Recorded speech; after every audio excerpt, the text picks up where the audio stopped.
Arrête, arrête, tu vas la tuer. Ces mots reviennent bien trop souvent me hanter.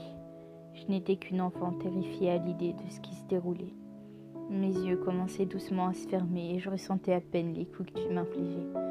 Garder les yeux ouverts était d'autant plus compliqué que je refusais la vue que ceci m'imposait.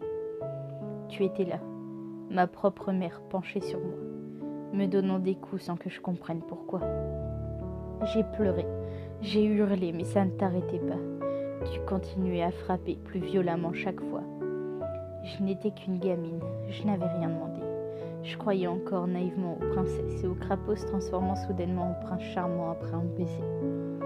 De toutes mes forces, je t'ai supplié d'arrêter, mais pas une seule seconde tu n'as hésité. Tu t'acharnais. Tu m'as roué de coups pour une histoire de bouteille non rangée. À croire que la moindre des conneries t'aurait suffi pour mettre un terme à ma vie. Arrête, tu vas la tuer. J'entends encore ma marraine les crier, mais même ces mots ne t'ont pas calmé. T'as continué à me frapper, hurlant à plein poumon que tu voulais me voir crever. Il a fallu faire usage de la force pour t'éloigner de mon frêle corps inanimé. J'avais des difficultés à respirer et je luttais pour ne pas complètement sombrer dans l'obscurité où tes propres mains venaient de me porter. Ce passage n'est qu'un exemple marquant parmi des tas d'autres tout aussi écœurants. Ce n'était pas la première fois que j'étais foudroyée par cette colère noire qui t'animait.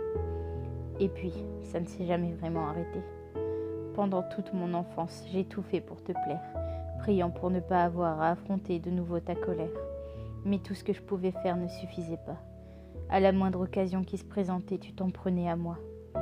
Combien de fois tu m'as empoigné par les cheveux avant de me jeter dans les escaliers pour ensuite venir me frapper encore et encore au risque de m'achever.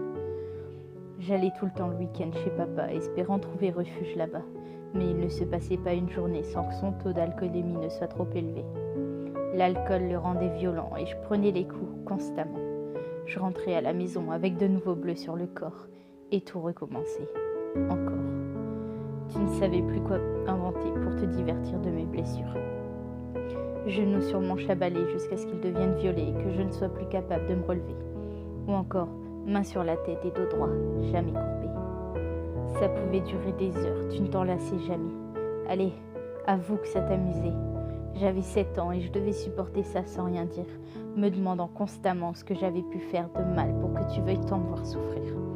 Tu m'as insulté et frappé pendant des années en sachant pertinemment que chacun de tes coups pouvait me tuer. Mais ma possible mort ne t'a jamais dissuadé. Tu n'aurais eu aucun mal ni regret à porter le coup fatal qui m'aurait tué. Le pire, c'est comme jamais tu ne te justifiais et je me croyais responsable par le passé. J'ai grandi en me disant que cette impulsivité était quelque chose de normal et je suis moi-même devenue quelquefois redoutable. Je laisse trop facilement la colère avoir le dessus sur moi et je me suis forgé une carapace bourrée de fierté par peur que les gens parviennent à m'atteindre et me blesser. Ma vie s'est écroulée avant même que je puisse la commencer. Et maintenant je dois reconstruire tout ce que tu as pris plaisir à faire éclater. Je n'ai même pas encore quitté le lycée et que j'éprouve déjà des difficultés à tout gérer. Pendant bien longtemps, je me suis dit que je méritais chacun des coups que tu m'avais un jour donnés. Mais maintenant que je suis plus âgée, je me rends compte qu'aucun d'eux n'aurait dû être porté, ni même pensé.